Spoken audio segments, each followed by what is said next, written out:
수원대학교 생활과 금융을 수강하는 학생 여러분, 드디어 2주차 동영상 강의가 시작이 되겠습니다. 2주차는 우리 교재 제1장에 나와 있는 내용이 되겠습니다. 1장에 우리 지난 시간에는 1장에 한 반텀 정도는 공부했고, 오늘은 1장 이어서 2장 금융시장에 관한 공부를 시작하겠습니다. 우리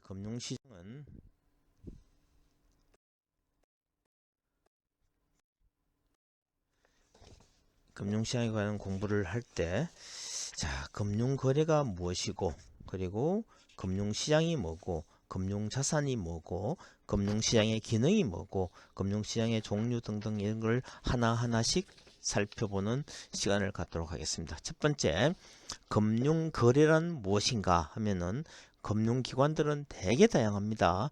우리나라 은행도 있고, 증권회사도 있고, 보험회사도 있고, 카드회사도 있고, 뭐 되게 많습니다. 이런 금융기관들이 자금 공급자, 예를 들면 가게로부터 모집을 하고 다른 자금 수요자, 예를 들면 기업에게 대여해주는 행위를 금융거래라고 볼 수 있습니다. 우리 쉽게 설명하면 우리가 필요한 여자금이 있으면 은행에 어카운트를 오픈해서 예금으로 맡기죠. 맡기면은 그 은행은 그 수많은 예금을 받아 갖고 있다가 기업이 필요하면 기업에게 대출해주는 이런 등등을 우리가 쉽게 금융거래의 일종이라고 볼 수가 있습니다. 자, 그러면 금융자산이란 무엇인가? 금융거래를 통해서 발생한 채권 및 채무관계가 표시된 유무형의 실체를 금융자산이라고 볼 수 있습니다. 아주 쉽게 설명하면 우리가 어느 기업이 그 자금 조달을 하기 위해서 주식을 발행했는 것도 금융자산이 되고, 또 어느 기업이 자금 조달을 하기 위해서 회사채를 발행했는 것도 금융자산이 됩니다. 그리고 대한민국 정부가 그 국고채, 채권을 발행했는 것도 금융자산이 될 수 있는 겁니다. 크게 나누면 채권, 주식, 그리고 파생상품, 그리고 펀드 이런 것들은 또 전부 다 금융자산이라고 볼 수가 있습니다. 그러면 금융시장이란 무엇인가 보면은 금융거래가 이루어지는 시장을 통칭해서 금융시장이라고 볼 수 있습니다. 자, 우리 크게 나누면 금융시장은 자본시장과 자금시장으로 나눌 수 있는데, 이거는 좀 이따가 우리 시간을 두면서 계속 공부하는 거라고. 자본시장이라는 것은 영어로 하면 캐피털 마켓이라는 표현을 쓰고, 자금시장은 마니 마켓이라는 표현을 씁니다. 그 차이는 뭐냐면, 소위 그 만기가 1년 이내에 돌아오는 그런 금융자산을 대상으로 거래하는 시장을 우리가 자금시장이라고 한다면은, 자본시장은 만기가 없거나 만기가 1년 이상이 되는 그런 유가증권을 대상으로 이루어지는 시장, 소위 그런 시장을 캐피털 마켓이라고 볼 수가 있습니다. 자, 그러면 우리 금융시장의 기능을 한번 살펴보겠습니다. 금융시장의 기능은 크게 나누면 한 세 가지로 나눌 수 있는데, 첫 번째가 여유자금을 보유한 가게나 기업의 자금이 필요한 곳에 공급을 해주는 그 기능이 첫 번째가 있고, 둘째는 투자 수익률이 높은 기업으로 자금을 조달시키는 역할을 통해서 자원을 효율적으로 배분하는 데 기여하는 그런 기능도 있습니다. 셋째는 중앙은행이 통화금융정책을 집행하는 대상으로서의 기능을 갖고 있습니다. 우리가 중앙은행이라고 얘기하면 우리나라는 한국은행 BOK, 뱅크 오브 코리아입니다. 그 한국은행이 통화금융정책을 집행하는 겁니다. 예를 들면은 한국은행이 발행하는 채권은 통화안정 채권입니다. 그리고 우리가 그래서 통안채라는 표현 또는 통안증권이라는 표현을 쓸 때 그걸 통해 가지고 자금을 조절하는 이런 기능도 금융시장의 한 기능으로 볼 수가 있습니다. 자, 금융시장은 특징에 따라서 여러 가지 기준으로 분류를 할 수가 있습니다. 부여할 수 있습니다. 첫 번째는 직접 금융시장과 간접 금융시장이 있고 상품의 종류에 따라서는 단기 자금 시장과 채권 시장, 주식 시장, 외환 시장, 파생 상품 시장 등등으로 나눌 수 있습니다. 그리고 거래 규칙에 따라서는 거래소 시장과 장외 시장으로 나눌 수도 있습니다. 자, 그러면 하나하나 한번 살펴보도록 하겠습니다. 첫 번째, 직접 금융시장과 간접 금융시장은 정권을 발행하는 여부에 따라서 구분을 하는데 아주 쉽게 설명하면은 직접 금융시장이라는 것은 기업이 자금을 조달하기 위해서 은행이라는 그 금융기관을 통하지 않고 직접 투자가들로부터 주식을 발행하거나 채권을 발행을 해서 자금 조달을 하기 때문에 직접 금융시장이라는 표현을 씁니다. 직접 금융시장, 소위 Direct Financial Market이라는 표현을 쓰고, 그래서 자금의 수요자가 발행하는 정권을 자금의 공급자가 직접 매입해서 자금을 조달하는 시장을 우리가 직접 금융시장이라고 합니다. 그의 특징을 보면은 유망사업 육성이나 생산성 향상 등 장기적인 목적을 위해서 사용을 합니다. 단 주식 발행은 기업의 지배 구조 및 경영권에 영향을 미칠 수가 있기 때문에 이 지분 구조를 어떻게 할 것인가를 그 주식 발행하는 기업이 잘 생각하고 발행을 해야 되는 겁니다. 자, 둘째, 간접 금융시장은 뭐냐면은 자금의 공급자와 수요자 사이에 은행과 같은 금융기관이 개입하는 시장입니다. 아주 쉽게 설명하면 자금을 조달하기 위해서 은행에 가서 신용으로 대출을 받던 아니면은 담보를 제공하고 담보 대출을 받던 이렇게 자금 조달하는데 은행이라는 금융기관을 통해서 하기 때문에 indirect financial market, 간접 금융시장이라는 표현을 쓰는 겁니다. 단기적으로 자금에 대한 수요가 증가할 때 차입을 하는 겁니다. 주식 발행과 달리 기업의 지배구조에는 영향을 미치지 않습니다. 그래서 기업의 지배구조라는 건 뭐냐면은 그 기업의 지분, 주식을 얼마만큼 그 대주주나 오너가 보유하고 있는 게 따라서 항상 지분이 예를 들면 50% 이상을 갖고 있으면 어떤 경우든지 간에 경영권을 방어할 수 있습니다. 그래서 우리가 M&A 시장, 기업 인수 합병 시장에서 대주주의 지분이 아주 낮은 기업들은 소위 적대적 M&A를 해서 회사가 뺏길 수도 있는 겁니다. 그렇기 때문에 지분 구조라는 것은 그 회사를 경영하는 오너나 CEO들은 되게 민감한 겁니다. 그죠? 만약에 우리가 매년 연말에 결산을 하고 주주총회를 하는데 만약에 12월 결산법인이라면은 결산 후 90일 이내, 그러니까 3개월 이내에 3월 말까지는 반드시 주주총회를 해가지고 그 전해에 그 기업이 이루어진 그 성과 등등에 대해서 재무제표에 대해서 다 승인을 받아야 됩니다. 받는데 받으면서 동시에 소위 이사들에 대해서 신규로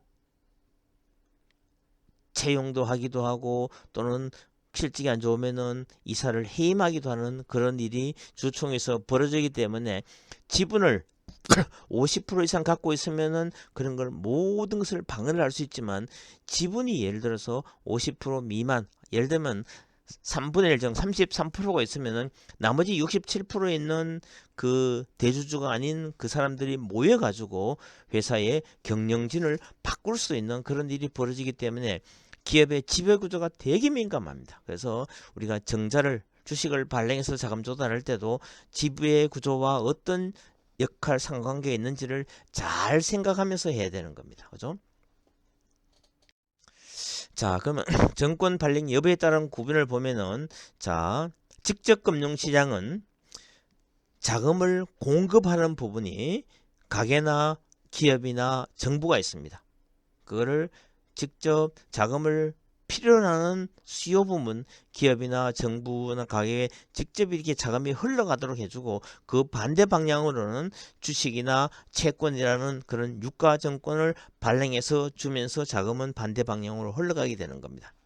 자, 그러나 간접 금융시장은 우리 금융기관, 예를 들면 은행 등등이 수많은 사람들 예금자로부터 돈을 쭉 예금을 받아가 갖고 있다가 필요한 곳에 이렇게 돈을 빌려주는, 그렇기 때문에 어떤 금융기관을 통해서 자금을 빌리기 때문에 간접이라는 표현을 쓰고, 그 직접 금융은 금융기관을 거치지 않고 직접 자금을 조달하는 겁니다. 이렇게 직접 자금 조달할 때도 금융투자회사인 그 증권사가 역할을 하지만 그거는 하나의 중개 역할만 하기 때문에 이런 경우에는 직접 금융시장이라는 표현을 쓰게 됩니다. 자, 거래소 시장이라는 건 여러분들이 그 여의도에 가면은 한국거래소라는 곳이 있습니다. KRX.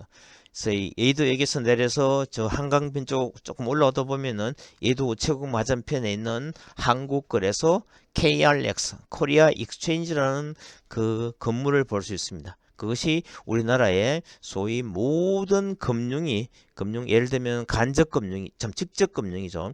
주식이나 채권, 파생상품이 거래되는 대표적인 곳이 한국거래소입니다. KRX, 코리아 익스체인지가 됩니다.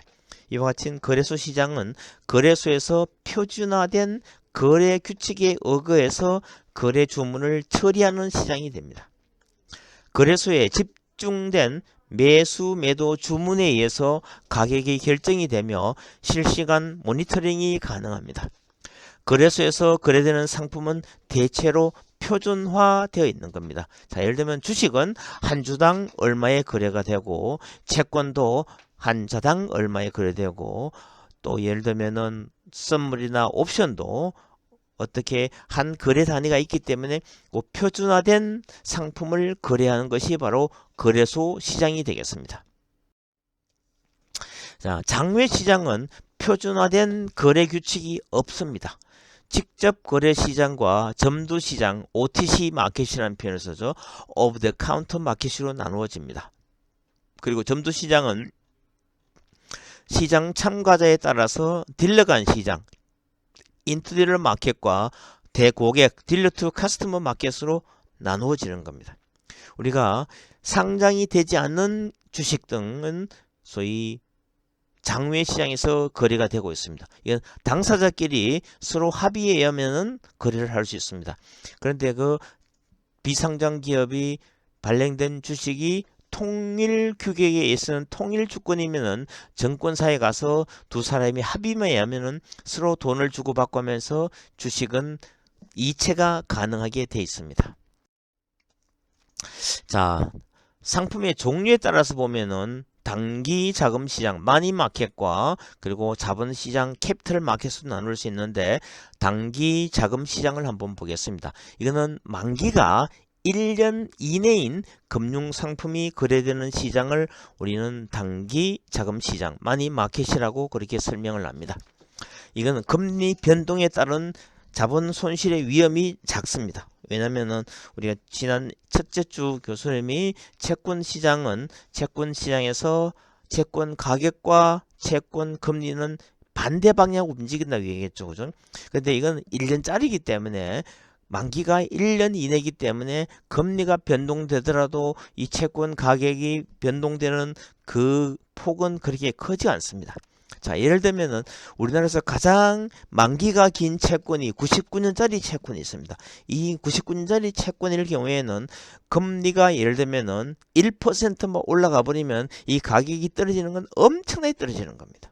그렇기 때문에 우리가 채권 금리와 채권 가격을 볼 때, 자, 만기가 얼마인가 따져서 달라지는 겁니다. 자, 상대적으로 보면 반대로 99년짜리 채권이 금리가 하락 내려가면 가격이 또 폭등하는 수가 생기는 겁니다. 그렇기 때문에 이 채권 시장에는 채권 가격과 채권 금리는 반대 방향으로 움직인다는 사실을 여러분들 항상 기억을 해야 됩니다. 그래서 우리나라의 금융시장은 크게 나누면은 외환시장, 그리고 주식시장, 채권시장, 뭐 파생상품 시장 등등이 있는데, 여기서 가장 리스크가 큰 시장이 어느 시장이냐면은 외환시장입니다. 이거는 상한가 폭이 없는 겁니다. 그 다음으로 리스크가 변동폭이 큰 시장이 파생상품 시장이고, 그 다음으로 자, 주식시장과 채권시장을 두고 봤을 때 어느 것이 더 변동폭이 크냐라고 하면 아마 여러분들 대충 많은 사람들이 주식시장이요라고 그렇게 얘기를 하겠죠. 자, 왜 그렇게 생각하냐면은 우리나라 주식시장은 조금 이따 설명을 하겠지만 주식시장은 하루 변동폭이 30%가 올라갈 수도 있고 내려갈 수 있는 겁니다. 플러스 마이너스 30%를 정해놨기 때문에 그 자체만 보면은 대개 주식시장이 변동폭이 크다고 볼 수 있겠지만 실제로는 그렇지가 않은 겁니다. 그건 좀 이따가 차차 설명을 하겠습니다. 단기 자금 시장에서 주로 거래되는 거는 콜 시장.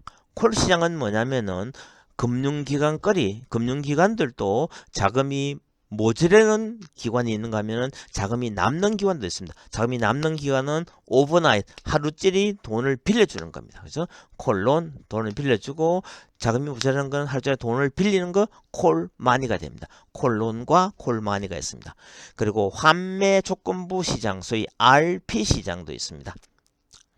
그리고 양도성 예금정서 CD도 시장도 있고 그리고 기업보험 CP 시장도 있고 전자단기사채 시장 등등이 있습니다. 이 구체적인 거는 여러분들 교과서를 보면서 차차 설명을 하는 거로 하겠습니다. 그렇죠? 그거는 우리 2장에 가면은 2장에서 보면은 여러 교과서에 나와 있기 때문에 이 수업 시간에는 개념만 간단히 설명을 하겠습니다. 자, 우리나라 단기 자금 시장 규모를 보면은 이것도 집업 270조 정도가 됩니다. 자, 채권 시장은 항상 만기가 1년 이상의 채권이 거래되는 시장을 우리가 채권 시장이라고 그렇게 설명을 합니다. 채권 투자자는 이자 소득 외에 금리 등 금융 환경의 변화에 따라서 자본 이득을 얻을 수도 있고 유통시장에서 매각하여 현금화할 수도 있다. 자, 채권에는 나중에 설명하겠지만 채권에는 기본적으로 세 가지 요소가 있습니다. 첫 번째는 뭐냐면 만기라는 것이 있고 그리고 발행 금액이 있고 셋째는 쿠폰 레이트 표면 이자율이라는 게 있습니다. 자, 예를 들면 회사채 같은 경우에는 대부분이 3년짜리 만기가 대부분입니다. 그리고 쿠폰 레이트가 있는데 이 채권을 발행하면은 발행해놓은 그 기관이나 기업은 반드시 채권을 투자를 했는 채권 보유자에게 이자를 줘야 됩니다. 회사채 같은 경우에는 연 만약에 8%의 이자를 주는 쿠폰 레이트가 있다면은 이자는 3개월마다 한 번씩 주기 때문에 3개월마다 한 번씩 주기 때문에 소위 한 분기당 2%씩의 이자를 받게 되는 겁니다. 그래서 쿠폰이라는 건 여러분들 어느 마트에 가면 쿠폰을 주면 약간 할인해 주는 개념이 있죠. 그런 개념인데 채권 시장에서는 뭐냐면은 쿠폰이라는 거는 3년짜리 회사채를 발행하면은 1년에 4번씩의 이자를 주기 때문에 4 곱하기 3 하면 12개의 그 채권에 쿠폰이 붙어 있는 겁니다. 그 쿠폰을 하나 떼가지고 쿠폰 이자를 받는 날 금융기관에 가면은 자기 계좌로 그 이자만큼의 이자를 입금을 시켜주는 겁니다. 그게 바로 쿠폰이라는 개념입니다. 그래서 이거는 쿠폰은 고정이 되어 있습니다. 일단은 8% 같으면은 2%씩 이렇게 4번 이자를 받는 거죠. 그게 바로 이자 소득이라는 개념이 되고, 자, 교수님이 아까 전에 채권 시장은 금리와 채권 가격은 반대 방향으로 움직인다고 했죠. 그래서 채권 금리가 만약에 내려가면은 채권 가격은 올라가기 때문에, 자, 이때 채권 가격이 쭉쭉 빠질 때는 본인이 갖고 있는 채권을 시장에서 팔면은 여기에는 캐피탈 게인도 얻을 수 있는 겁니다. 그래서 채권에는 기본적으로 이자 소득이라는 것은 고정이 되어 있습니다. 그래서 채권 금리가 내려가면은 캐피탈 게인이 발생되고 이자가 올라가면은 캐피탈 로스 소위 자본 손실이 발생될 수 있기 때문에 여러분들 항상 시장을 볼 때 지금 금리가 쿠폰 레이트하고 지금 시장의 수익률하고를 항상 비교를 해봐야 되는 겁니다. 그리고 정부가 발행하는 국채가 있고 지방정부가 발행하는 지방채도 있고 기업이 발행하는 회사채도 있고 예금보험공사나 한국자산재단 등 법인이 발행하는 특수채권도 있습니다. 이 채권은 여러 종류가 있다는 사실을 여러분들 잘 기억을 해야 됩니다. 자, 우리나라 채권 시장의 규모를 보면은 2019년도 말 경우에는 2019조의 소위 채권 시장의 규모를 갖고 있습니다. 그 중에서 가장 큰 비중을 차지하는 것이 34%나 되는 국채, 우리나라 정부에서 발행했는 것이 가장 크고, 두 번째는 금융채, 금융기관에서 발행했는 것, 예를 들면은 산업은행에서 발행했는 상금채 등등 이런 걸 우리가 금융채라고 얘기를 하죠. 그 다음에 세 번째로는 회사채가 있습니다. 그 다음에 네 번째는 특수채가 있고, 그 다음에 통화안정증권도 있고, 지방채는 아주 비중이 미미합니다. 자, 그러면 우리 주식시장에 관한 공부를 조금 한번 해보겠습니다. 자, 주식시장이라는 것은 주주권을 표시하는 유가증권인 주식이 거래되는 시장을 얘기합니다.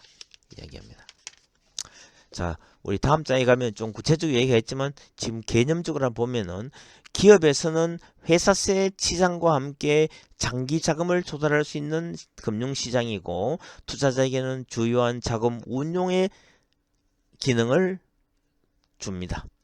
주식은 크게 배당과 잔여 재산 분배에 있어서 우선권은 인정되나 의결권이 제한되는 우선주 (preferred stock), 그리고 배당 및 잔여 재산 분배에 있어서 우선권은 없으나 이 의결권을 갖는 보통주 (common stock으로 구분합니다. 주식은 크게 나누면 보통주는 의결권이 있다, 그리고 우선주는 의결권이 없다. 그렇게만 여러분들 이해를 하면 됩니다. 그죠? 자, 그리고 외환시장도 간단히 살펴보면은 FX 마켓입니다. Foreign Exchange 마켓인데 서로 다른 종류의 통화가 거래되는 시장을 우리가 외환시장이라고 설명하죠. 거래 당사자에 따라서 외국한 은행 간 외환 매매가 이루어지는 은행 간 시장, 인터뱅크 마켓이 있고, 은행과 비은행 고객 간의 외환 매매가 이루어지는 대고객 시장, 커스터머 마켓이 있습니다. 은행 간 시장은 한국은행, 금융기관, 외국환 중개기관 등이 참여해서 대규모의 외환 거래가 이루어지는 일종의 도매 시장이 되겠습니다. 대고객 시장은 수출입 거래나 여행을 위한 환전 등 실수요자에 따른 거래가 이루어지는 시장으로 정부, 기업, 개인이 시장 참여를 합니다. 우리 학생들이 해외 여행을 갈 때 달러나 뭐 유로나 그리고 엔이나 중국 위안화 등의 환전을 하는 시장이죠. 그렇죠? 환전도 나중에 저 뒤에 가서 어떻게 하면은 그 환전을 할 때 우리가 그 환율을 가장 유리하게 할 수 있는가, 그런 노하우도 차차 교수님이 수업을 진행하면서 설명을 하겠습니다. 자, 파생상품 시장은 데리베티브 마켓이라는 표현을 썼는데, 주식, 채권 등 전통적인 금융상품 및 외환의 가격 변동 위험과 신용 위험 등의 위험을 관리하기 위해서 고안된 파생상품이 거래되는 시장인데, 자, 크게 우리가 보면은 파생상품은 선물이라는 시장도 있고, 옵션이라는 시장도 있고, 스왑이라는 시장도 있습니다. 파생상품의 현금 흐름은 기초자산의 가치에서 결정이 됩니다. 자, 우리나라에 가장 많이 거래되는 파생상품 중에 하나가 주가지수, 코스피 200 주가지수 선물이라는 거 있습니다. 코스피 지수 가운데서 200개 종목을 해서 만드는 그 지수가 코스피 지수 200 지수인데, 그 200 지수가 올라가고 내려감에 따라서 연동이 되어 있는 그런 상품을 우리가 코스피 200 지수 선물이라는 게 있죠. 항상 기초자산에 의해서 움직이는 겁니다. 그리고 각종 금융거래에 수반되는 해지하거나 추가적인 수익을 얻기 위해서 세계 주요 금융시장에서 활발히 거래가 되고 있습니다. 단, 파생상품은 레버리지 효과에서 대규모의 손실이 발생할 수도 있는 겁니다. 자, 우리가 물건을 살 때 100% 돈을 주고 사야 되겠지만 파생상품은 레버리지가 되게 큽니다. 예를 들면 10% 또는 15%의 정그것만 있으면은 100% 매매를 할 수 있기 때문에 이 되게 리스크한 시장입니다. 그래서 여러분들도 나중에 졸업을 하고 파생 상품에 근무할 학생들이 있다면 지금부터 열심히 파생 상품에 대한 공부를 노하우를 많이 해야 되고, 그리고 현물 시장, 그러니까 주식이나 채권 시장에 대한 공부도 동시에 해야 되는 겁니다. 자, 현물 시장인 주식, 채권과 파생 상품은 두 개가 서로 밀접하게 연결을 되어 있기 때문에 어느 한 시장만 알아서는 안 되는 겁니다. 교수님은 1995년도에 우리나라에 제일 처음에 옵션과 선물이 도입이 될 때 초창기에 저도 미국 가서 연수를 받으면서 공부를 한 적이 있습니다. 그래서 우리나라에 그 당시 만들어낸 자격증 제도가 선물 거래 상담사라는 자격이 있었습니다. 그 교수님이 넘버원 제1호 자격증을 갖고 있습니다. 왜냐? 그 당시 금융기관에 정권업계에 근무하는 그 고위 간부들을 대상으로 연수를 시키고 시험을 쳐서 자격증을 줬는데 교수님이 이름이 기억으로 시작하죠. 기억보다 앞에 있는 사람이 한 명도 합격을 못하고 교수님이 합격을 했기 때문에 선물 거래 상담사 넘버원 자격을 갖고 있습니다. 자격증 보면 95-뻥빵빵빵빵 1로 나가는 겁니다. 자, 우리 2장에 관한 공부는 이 정도로 끝을 내고 잠시 10분 쉬었다가 우리 3장으로 넘어가겠습니다. 자, 10 minutes break time.